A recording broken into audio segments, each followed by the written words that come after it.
She was wearing $200,000 worth of diamonds the night she walked back into the dealership where she used to answer phones. Her husband's last name was on the building.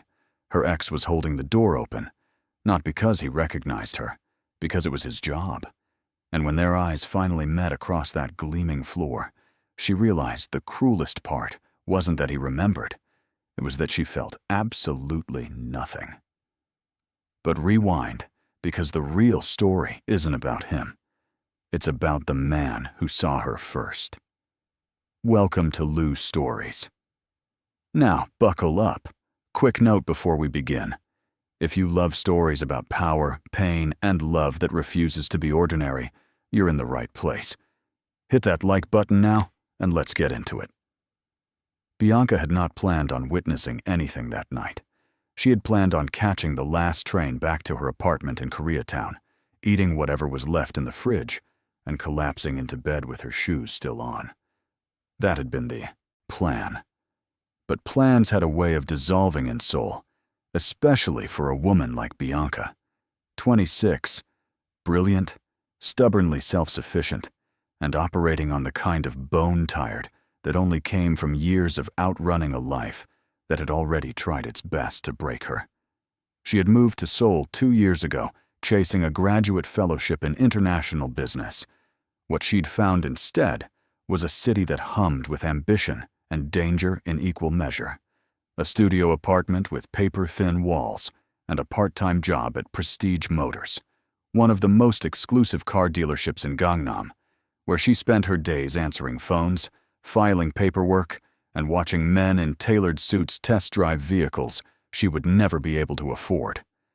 The irony was not lost on her. It had never been lost on her. It was in that dealership, 3 years before this night, that she had first met Kwon Jae-hyun. He had walked in on a Tuesday afternoon with easy confidence and a smile that felt like something she had been waiting for without knowing it. He was handsome in the way of men who had never been told otherwise. Sharp jawline, kind eyes, the quiet ease of someone for whom the world had always opened doors. He had come back the following Tuesday, and the one after that. Not always for cars, sometimes just to talk to her. And she, foolishly, beautifully, completely, had let herself fall. For 8 months, she had been his. Weekends in Itaewon, late-night ramyeon after his long office days, the kind of warmth that made her believe she had finally found something solid to stand on. Then his mother had visited the dealership unannounced, taken one look at Bianca, at her modest uniform, her lack of a family name, her American accent, and her dark skin. And something in Jae-hyun had shifted. She had seen it happen in real time. The slight withdrawal, the careful apology. The conversation 3 days later that ended with the word practical used 4 times. And not once did he meet her eyes. She had not cried in front of him. She had waited until she was home, until the door was locked and the lights were off. And then she had cried the kind of cry that rearranges things inside you permanently. And when she was done, she had made herself a promise. Never again would she stand in a room and be found lacking. Never again would she be small enough for someone else's comfort. That promise had driven her through the completion of her fellowship, through a brutally competitive business development role at a mid-sized Seoul firm, through 18-hour days and missed meals and every door that slammed in her face before one finally opened. By the time she was 25, she had built a modest but real reputation as someone who could read markets the way other people read body language, instinctively, precisely, and without mercy. It was that reputation that had earned her a consulting contract. And it was that contract that had placed her, on this particular rainy Tuesday evening, in the wrong alley at the wrong time. She had cut through the side street behind Cheongdam-dong because her phone said it was faster. It was not faster. What it was the precise location where 3 men in dark jackets had cornered a 4th, and where a 5th man, this one in a charcoal suit with no tie and a calm that bordered on supernatural, had materialized out of nowhere and placed himself between the gun and something she had not yet seen clearly. That something, she realized seconds later, was a woman. Young, terrified, pressed against the wall. The suited man spoke 2 sentences in Korean. His voice was low, unhurried, and carried the particular weight of someone who had never once in his life needed to repeat himself. The men with the gun exchanged a look, and then, without another word, they left. Just like that. They simply left. The young woman crumpled in relief. The suited man turned to check on her briefly, then his eyes swept the alley, the professional instinct of someone always accounting for variables, and landed on Bianca. She had not moved. She was standing at the alley entrance with her umbrella half open, and her heart doing something completely unreasonable inside her chest. He looked at her for a long moment, not with threat, not with dismissal, with the specific attention of a man cataloging something unexpected. "You shouldn't be here," he said, in English, clean, accented, precise. "I know," she said. Because she did. And she still couldn't move. His name, she would learn later, was Choi Tae-yoon. What she would not learn until much later, not that night, not for several weeks, was that he was the head of the Choi Syndicate, one of the 3 families that quietly controlled the financial and criminal architecture of half of Seoul's underground economy. That his net worth was not something that appeared in any public filing, that the men in that alley had not left because of a threat. They had left because of a name. His. But none of that was visible to her in the rain that night. What was visible was a man who had stepped in front of danger for a stranger, who now stood watching her with an expression she couldn't read, and who, when she finally turned to leave, said one more thing. "You're not going to thank me?" She looked back at him over her shoulder. "You didn't do it for me." Something flickered in his expression, quick, almost imperceptible, like a man who had just heard a language he hadn't spoken in years. She walked away. Her hands were shaking. She told herself it was the cold. The next morning, Bianca arrived at the offices of Sterling Cross Consulting, the firm she had recently joined as a senior strategist, to find a black card on her desk with no name on it, just a number, and a single line in Korean that her colleague translated without being asked. "For when you're ready to be somewhere you belong." She stared at it for a long time. Then she put it in her drawer. She did not call the number. Not that day. Not that week. But she thought about it. She thought about it when she was reviewing acquisition reports late into the night, and the city outside her window glittered like it was daring her to want more. She thought about it when her manager, a perfectly pleasant man named David, leaned over her desk with suggestions that never quite matched the ambition she was operating at. She thought about it in the particular way of someone who has been shown a door and is pretending they didn't see it. 3 weeks later, a second card arrived. Same design, different message. This one said, "The offer has an expiration date." She picked up her phone. He answered on the second ring, and the sound of his voice, quiet, unhurried, like the alley, made her close her eyes for exactly 1 second before she said, "What exactly are you offering?" "A meeting," he said. "Nothing more." "And if I say no?" A pause. Then I'll respect that. She had expected pressure. She had expected the particular arrogance of powerful men who mistook access for entitlement. What she had not expected was that single word, respect, delivered without performance, without caveat. "Fine," she said. "1 meeting." He sent a car the next evening. Not a driver who didn't speak to her, not an awkward silence.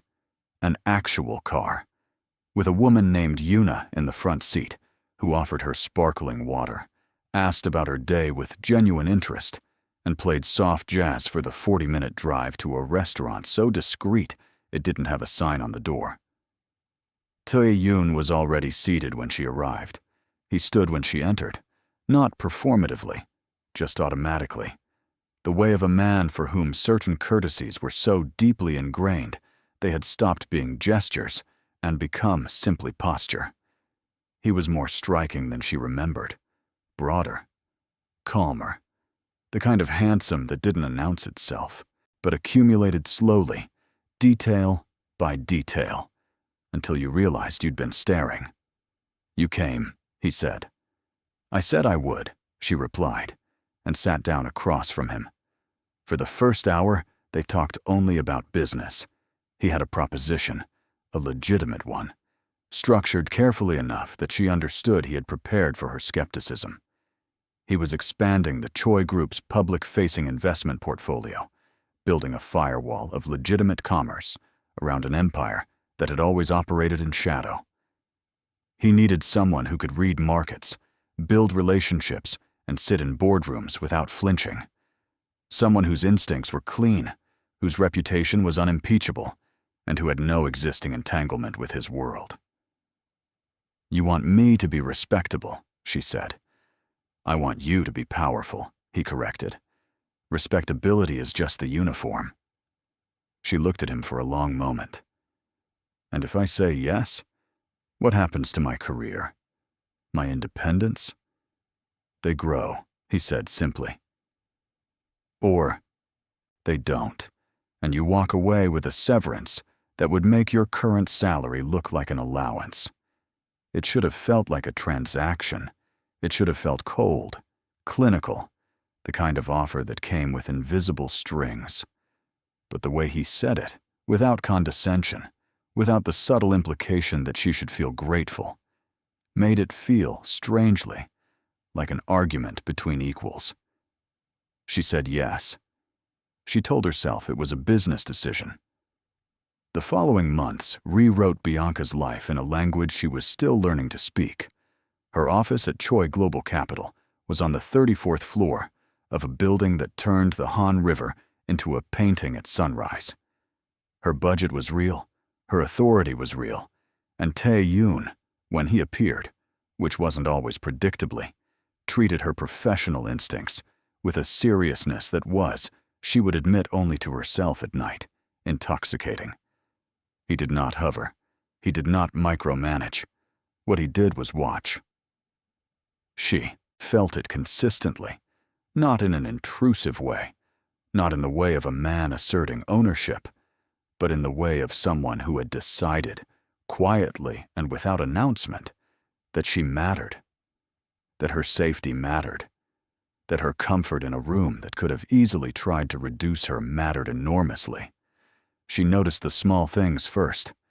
A rival executive who had been consistently dismissive in meetings was abruptly transferred to a satellite office in Busan after a closed-door conversation with Tae-yoon she had not been present for. Her commute was quietly restructured, so she no longer needed to walk through a particular block near the office that had always felt slightly unsafe at night. A coffee appeared on her desk every morning, exactly how she liked it, black with 1 sugar, though she had only mentioned this preference once, in passing, 6 weeks before. She tried not to read into it.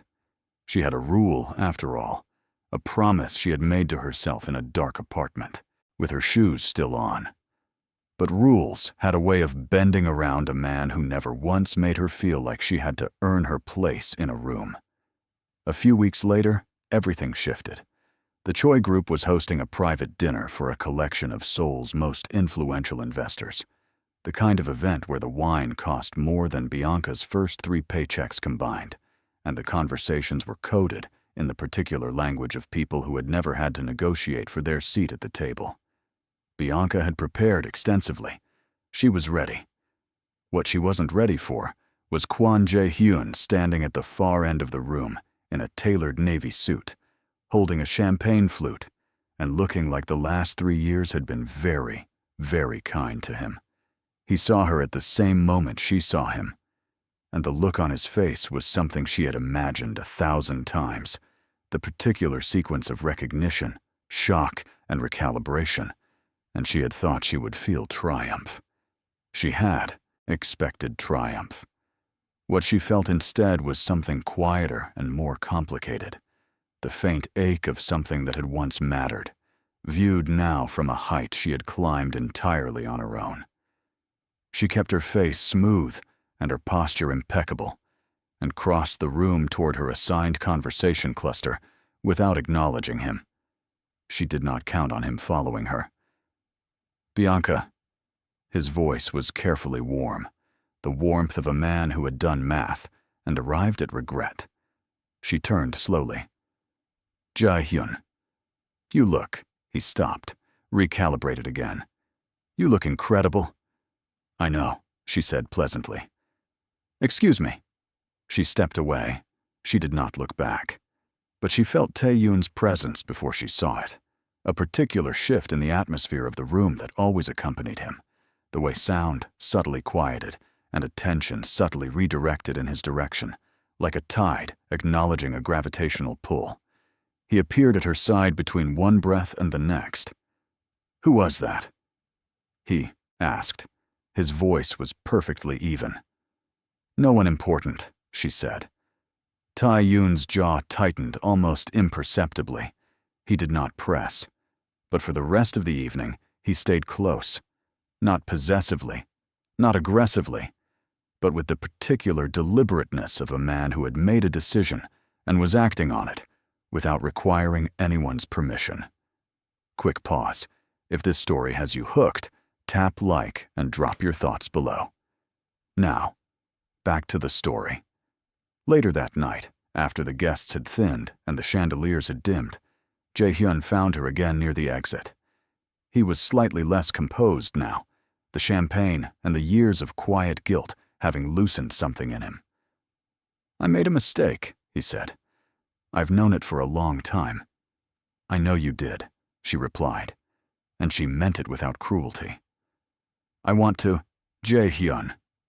She said it gently, but with the finality of someone who had already closed a door from the inside. "I'm not angry, I'm genuinely not. But there's nothing here." He looked at her for a long moment. Then he nodded, with the dignity of a man accepting a verdict he could not appeal. He walked away. She exhaled slowly. What she did not realize, until she turned around, was that Tae-yoon had been standing 10 feet behind her for the last 90 seconds. And the look on his face, carefully controlled, utterly unreadable to anyone who did not know how to look, was not the look of a man observing a professional interaction. He said nothing. He handed her her coat and opened the door to the car. The drive back was quiet. But somewhere in that silence, something between them cracked open. Not loudly, not with a confession or a revelation, but in the particular way of two people who have both just watched a wall come down and are pretending they didn't hear it fall. 3 days later, the threat came from a direction neither of them had anticipated. Bianca received an anonymous message, delivered to her work account, her personal email, and a printed note slipped under her apartment door that was singular in its message.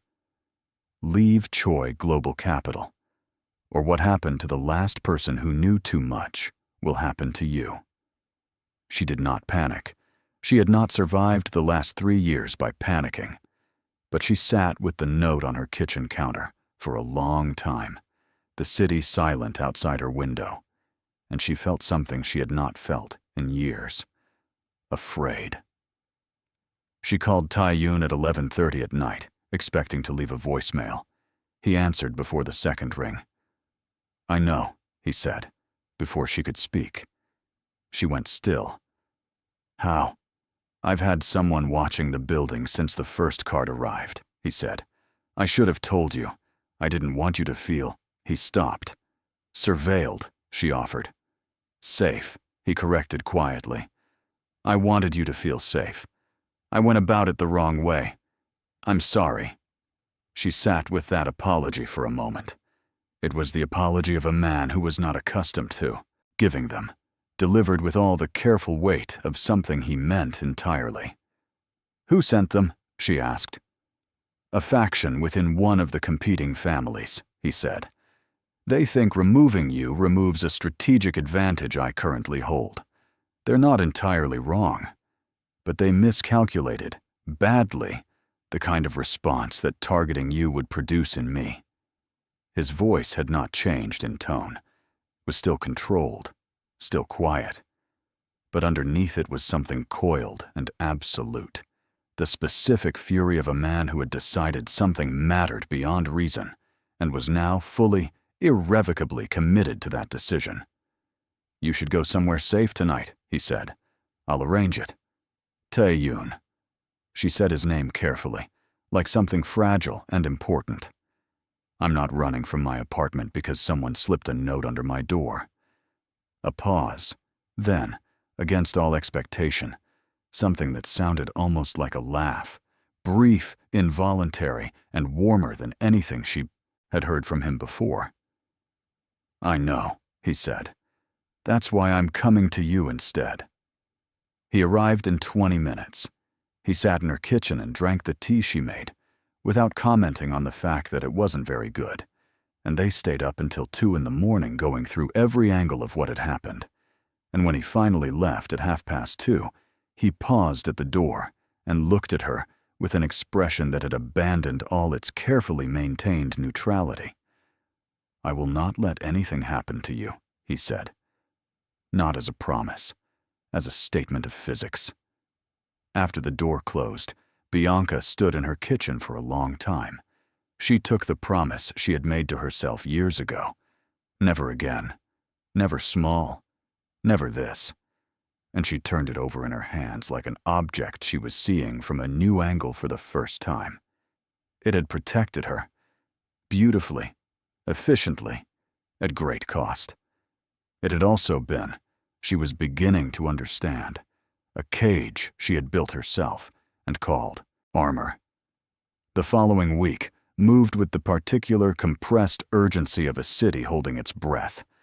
Tae-yoon dismantled the threat quietly, efficiently, and without involving Bianca in any detail that would have endangered her further.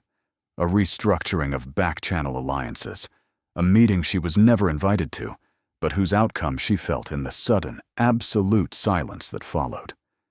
No more messages, no more notes, just the city resuming its ordinary roar, and Tae-yoon appearing at her office doorway 2 days later with the calm of a man who had simply handled what needed handling. "It's done," he said. She looked up from her desk. "Just like that?" "Just like that." She studied him. He was leaning against her doorframe with his jacket folded over one arm, his shirt slightly less immaculate than usual, and something in the line of his shoulders that suggested the last 72 hours had cost him more than he intended to show. "You didn't sleep," she said. "I slept," he said, which was almost certainly a lie. "Tae-yoon." "Bianca." They looked at each other across the width of her office, and something shifted. Not gradually, not with warning, but with the specific inevitability of something that had been building long enough that its arrival was both surprising and utterly expected. "Thank you," she said, "for all of it." He nodded. And then, because he was a man who operated in honesty, even when honesty was inconvenient, "I didn't do it because it was strategic." She held his gaze. Her heart was doing that thing again, the unreasonable fault line thing. "I know," she said. That evening, he took her to the Han River. Not to a restaurant, not to an event, just the river and a bench and the particular mercy of a city that sometimes offered quiet when you needed it. They sat close enough that their shoulders nearly touched, and he told her things he did not ordinarily tell people, about the weight of inheriting an empire built on shadow, about the specific loneliness of being feared in every room you entered, about a version of himself he sometimes still looked for in mirrors. Younger, less armored, still capable of something uncomplicated. She told him about the dealership, about Jae-hyun, about the cry in the dark apartment and the promise she had made, and the years of building herself back up from the ground floor of her own life. She told him without performance, without the careful editing she normally applied to vulnerability, and he listened the way he always did, completely, without offering solutions she hadn't asked for, without making her feel like her history was a liability. When she finished, he was quiet for a moment. Then he said, "He saw your situation. I saw you." She looked at him. "There's a difference," he said. "There has always been a difference. I need you to know that." The wind came off the water, and she felt it in her chest. Not cold, not sharp, but the particular sensation of something, long held, finally releasing. And when he reached over and took her hand, slowly, without demand, without assumption, just his hand covering hers in the dark, beside the river. She let him. She let him. Later that night, in the quiet of her apartment, with the city glittering through her window and his presence still somehow filling the air of a room he had already left, Bianca sat with all of it.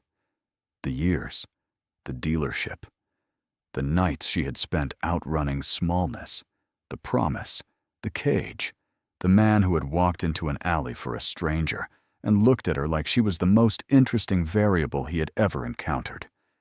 She thought about what it meant to be seen, not inspected, not evaluated.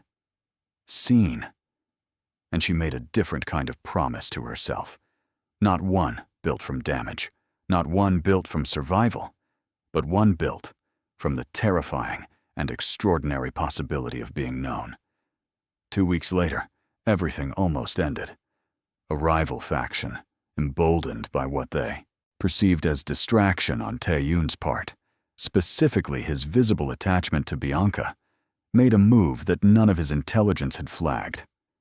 She was returning from a client presentation in Yeouido when the car she was traveling in was forced off its route.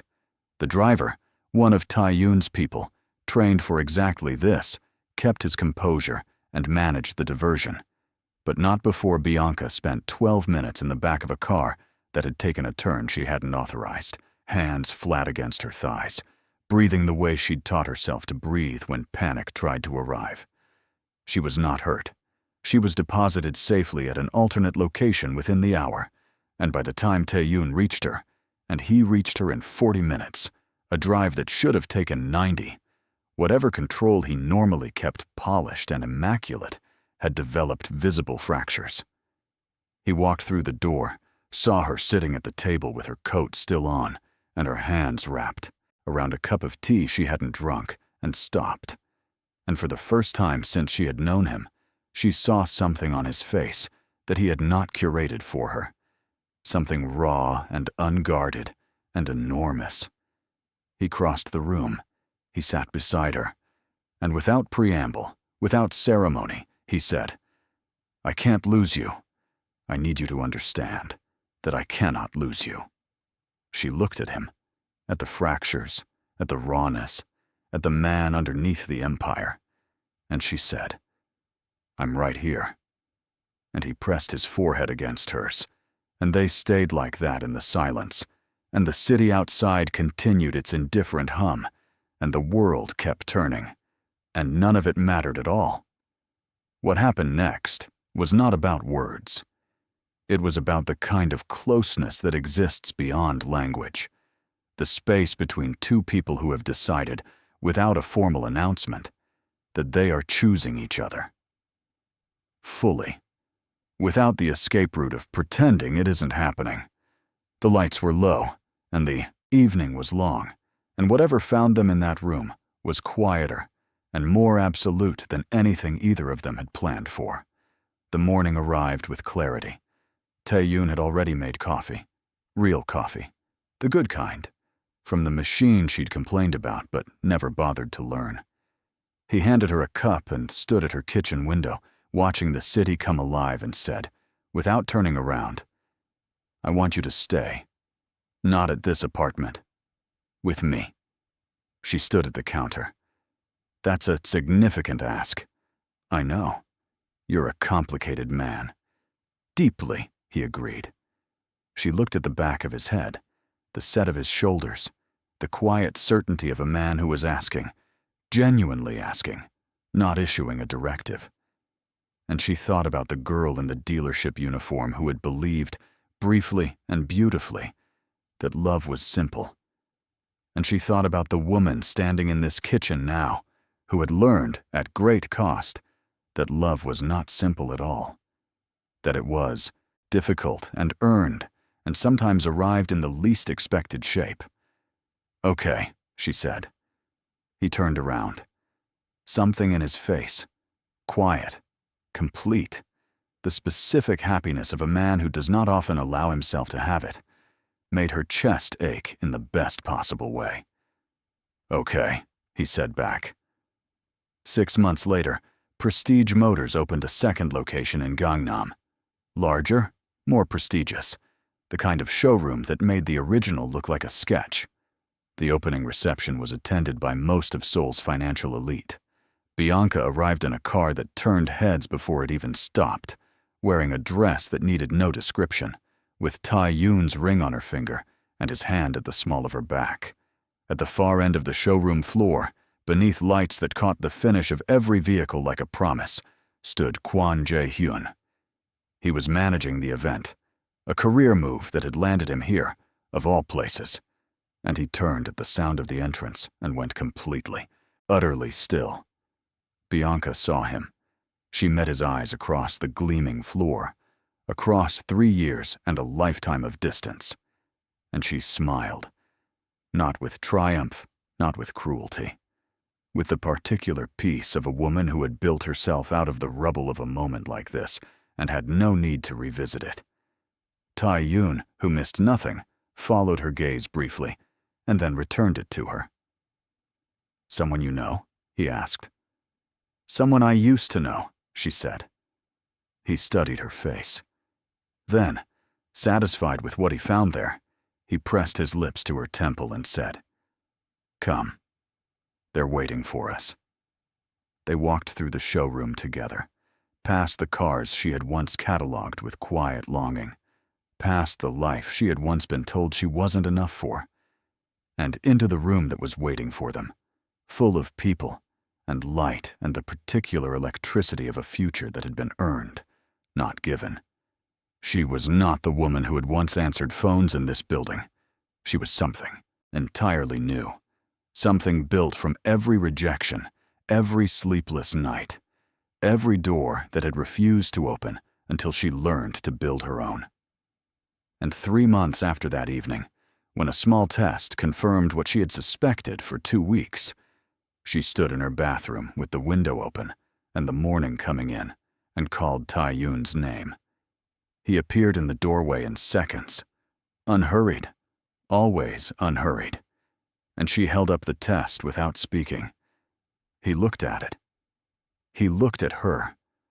And the man who commanded boardrooms and shadow empires and the complete, unwavering loyalty of some of the most dangerous people in Seoul, crossed the bathroom in 2 steps and held his wife like she was the only thing in the world that had ever actually mattered. And she let him. She let him completely. You made it to the end, and that means you're truly part of the LUE Stories community. Thank you for your support. Like the video, drop your thoughts in the comments. I'll be replying as always. And stay subscribed, because the next story is already waiting for you.